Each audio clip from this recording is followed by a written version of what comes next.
What's going on today, guys? So today we are going to tackle a pretty big topic, and that is the topic of post-quantum cybersecurity and post-quantum cryptography. So recently in the stock market, we've seen crazy moves in PQC stocks or quantum cybersecurity stocks like BTQ, 50% in one day, as you can see up on the screen. And we've also seen some sleeper stocks like Quantum Emotion, QNCCF, start to wake up from a peaceful slumber. And we're seeing recent moves also in stocks like SEALSQ and Arqit Quantum. And these are all stocks in a portfolio of a post-quantum world. So in order to make a video like this, we have to start with the basics, right? What is quantum computing and what is classical computing? And then we're going to build on that. So we're going to build essentially this building block understanding of what a quantum computer is and why it's a threat to RSA encryption. And we're going to keep it simple as possible, and then try to separate the hype from the reality.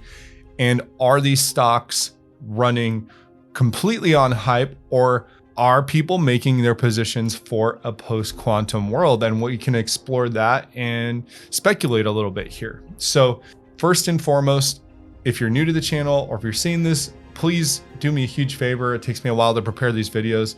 Hit the like button. It helps more people see this. And I think more people should be informed and educated about topics such as quantum computing and post-quantum. So let's start here. So what is a quantum computer? Okay, so a quantum computer calculates with qubits, which can represent 0 and 1 at the same time.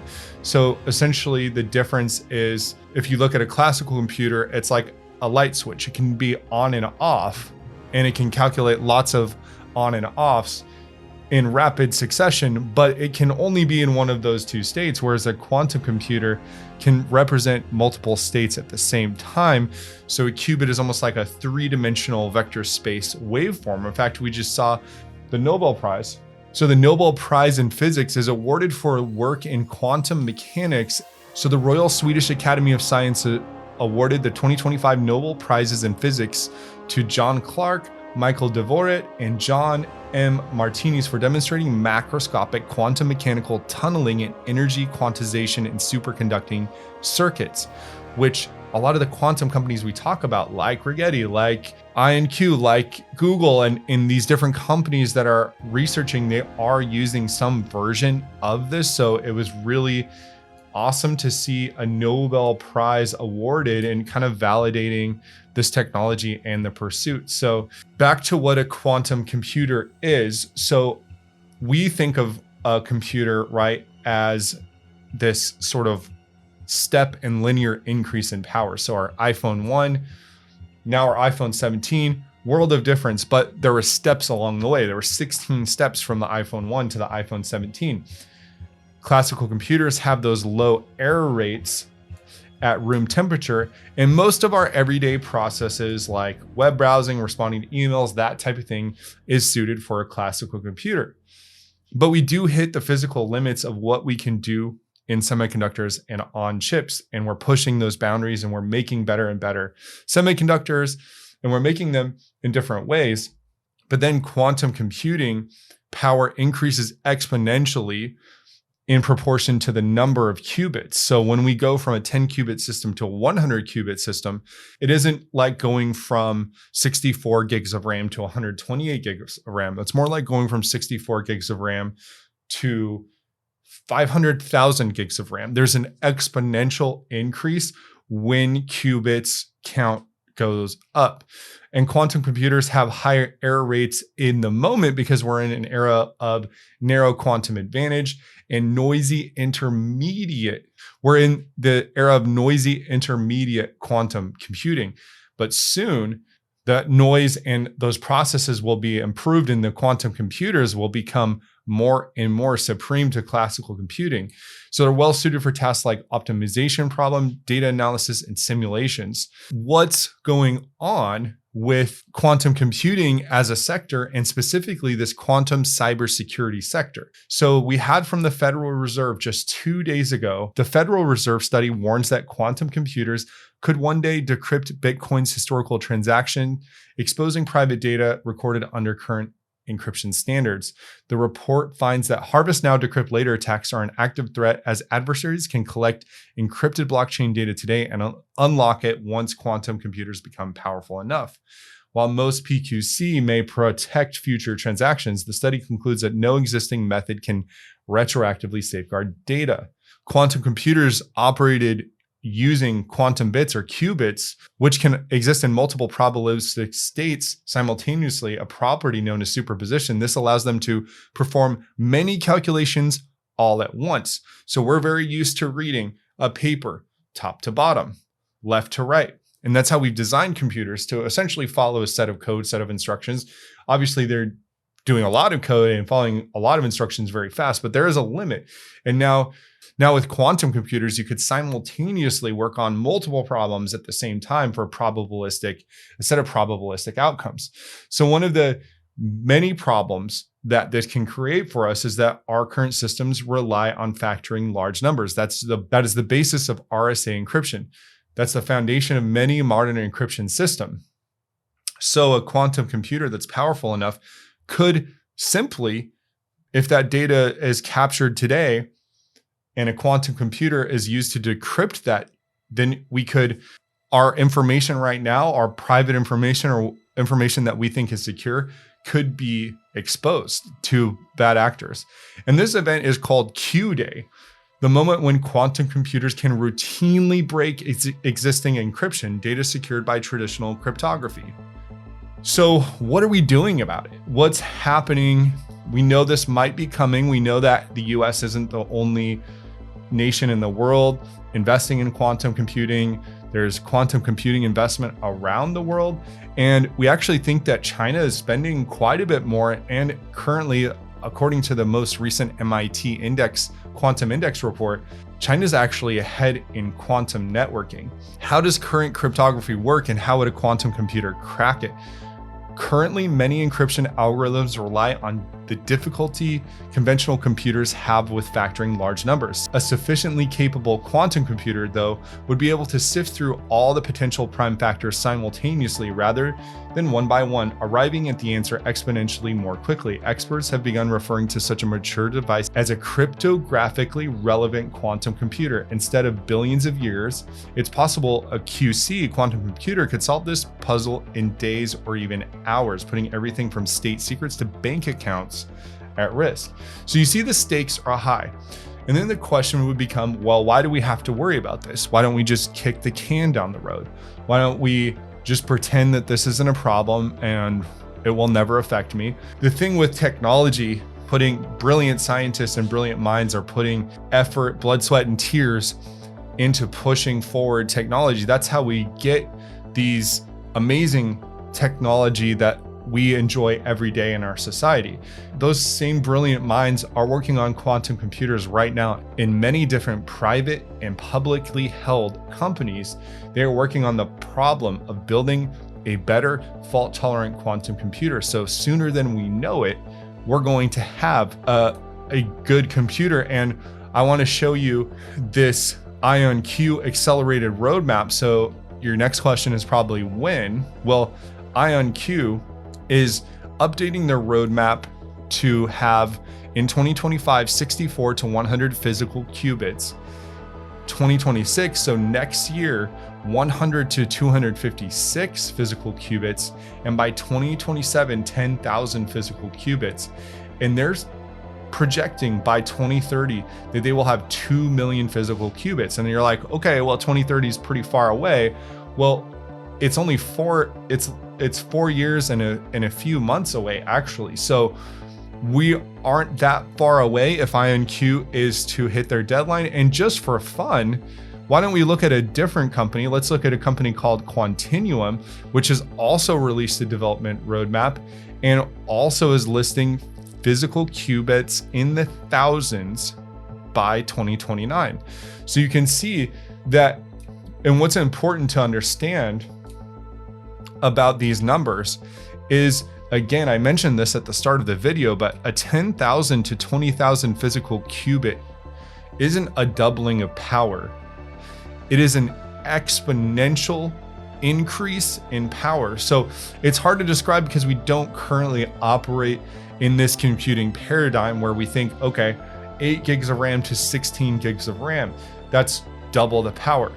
10,000 physical qubits to 20,000 physical qubits could be literally 10 to the 10, I'm making up numbers, but way, way, way more powerful just because of the physical properties of qubits and how quantum computers work. So when you see a roadmap like this and you see, okay, so 100 to 256 physical qubits in 2026, that doesn't seem like much. Even that level of power is not something that we have or we're used to, let alone 10,000, let alone 20,000. And we don't even know what the applications of a quantum computer that powerful will be. These are coming. And the story is with Continuum and IonQ and other companies that are working on this, that they're accelerating their roadmap and they're racing to build a fault-tolerant quantum computer. And while they're racing to build a better and smarter and faster computer, a computer unlike any computer we've ever had in human history, AI models are also getting better and better and better by the day. So how will quantum computers, this powerful, help with training, inference, AI models, AI efficiency? One thing that is great about quantum computers is they take less energy. So could these help solve the energy crisis that has been created by the build out of all of these AI data centers? So now rewind just a couple weeks to news that we got. The White House is preparing executive action on quantum tech and post-quantum cybersecurity. So the White House is preparing executive actions to accelerate federal adoption of quantum technology and PQC, according to NextGov. Drafts and developments since summer could result in 1 to 3 executive orders, with post-quantum cryptography migration expected to be the centerpiece. Okay, so why? Why would they do this? Why would the US government care? Why would Trump sign an executive order? And we go down further in this article and we get our answer. The emphasis on the timelines reflects how migration to new cryptography is not a quick swap. Government networks are vast and many systems are embedded in legacy infrastructure that cannot easily be updated. Industry experts estimate it could take a decade or more to complete the transition, which is why policy pressure is increasing now rather than waiting for commercial quantum computers to be ready. So this is a chicken or egg conversation, except that you don't want to be caught with your pants down. The entire US government, all of our financial institutions, all of our insurance institutions. One of the things that's going to drive the adoption of PQC, this is my prediction, and this is just me kind of going off script here. Not that I ever have really a script, but I'm going off script a little bit here.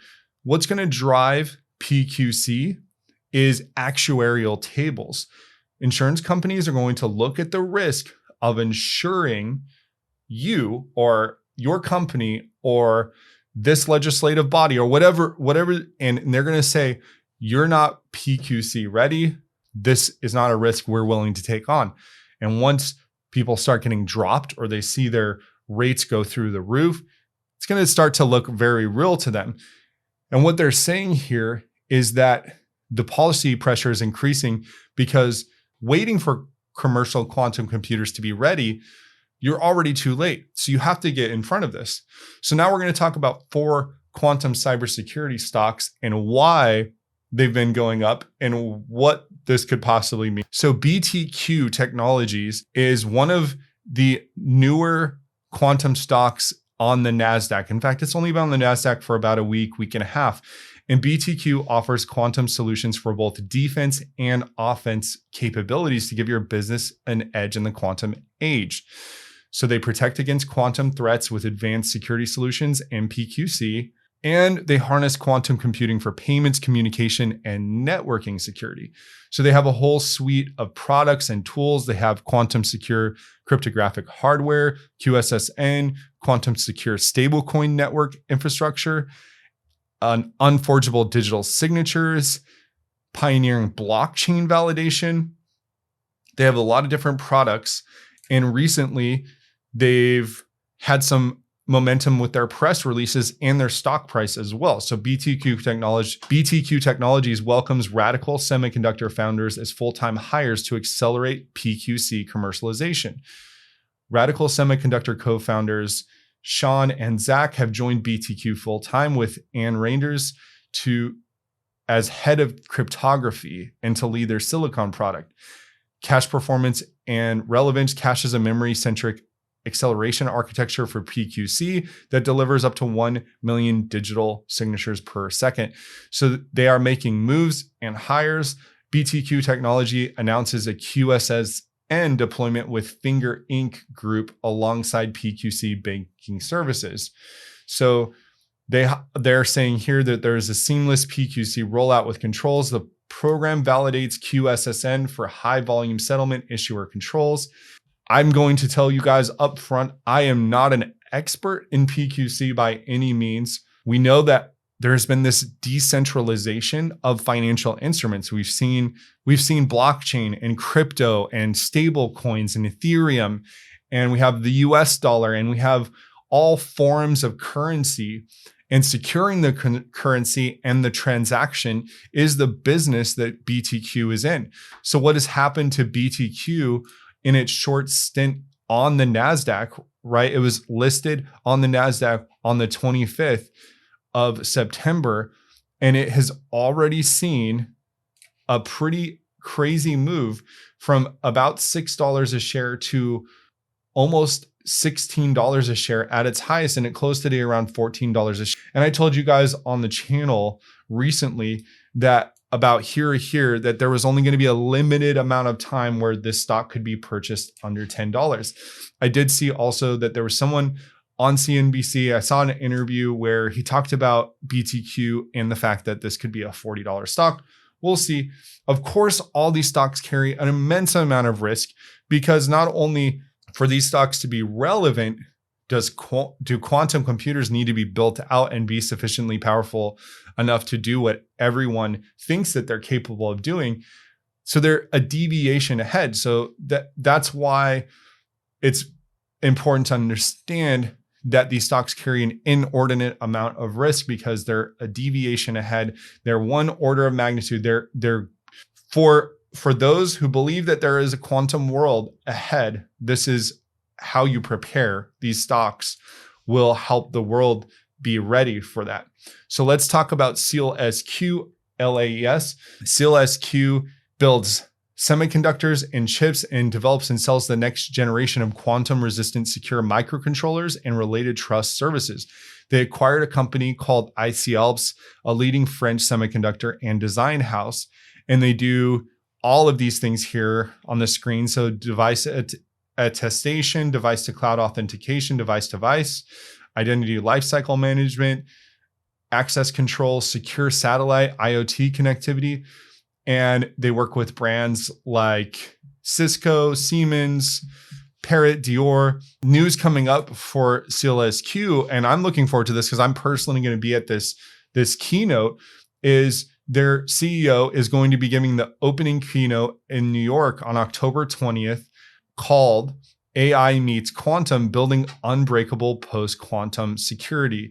So really looking forward to hearing Mr. Morea give his take on where things are and where he sees things going. And SEALSQ also announced some preliminary revenue and key financial metrics. They are going to be releasing their QS7001 chip in short order.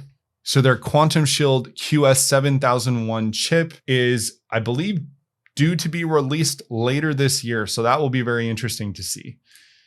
And SEALSQ, from a stock perspective, if we're just going to simplify it, it was $10, $11 during 2024, during the initial euphoria about quantum. It sold down to around $2.50, which is why it's so important that you do your due diligence. But lately, if we get a little closer to the chart, from that 250 in mid-September to early October, we've actually seen a pretty substantial gain. So we're seeing a lot of gain in these stocks, 110% move. from the bottom to the top, and from where we are now, about a 71% move. So definitely investors, maybe some institutions are moving in and getting their positions now. I also want to talk about QNCCF, and really what I want to do is just keep this as simple as possible because this video is going long. So Quantum Emotion and JMEM Technology joined forces to deliver the first ever full stack quantum resilient security chip. So QEM's patented quantum random number generator, an ultra-fast diode-based entropy source delivering true randomness. I want to keep this as simple as possible. You guys go do this right now. Go on Google and ask, when you use a random number generator, is it actually random? The answer is no, because you have to have a seed for true random. One of the amazing things about quantum properties is you can actually get true randomness. So essentially random on legacy computing is very difficult, if not possible. And you have to go to great lengths like sampling the off-gassing of a atomic or radioactive decay to get a true random. Quantum random, QRNG, along with JMEM, along with TSMC, right? There's a TSMC partnership. There's a lot of interesting things going on with Quantum Emotion, and the stock has been coming alive a little bit.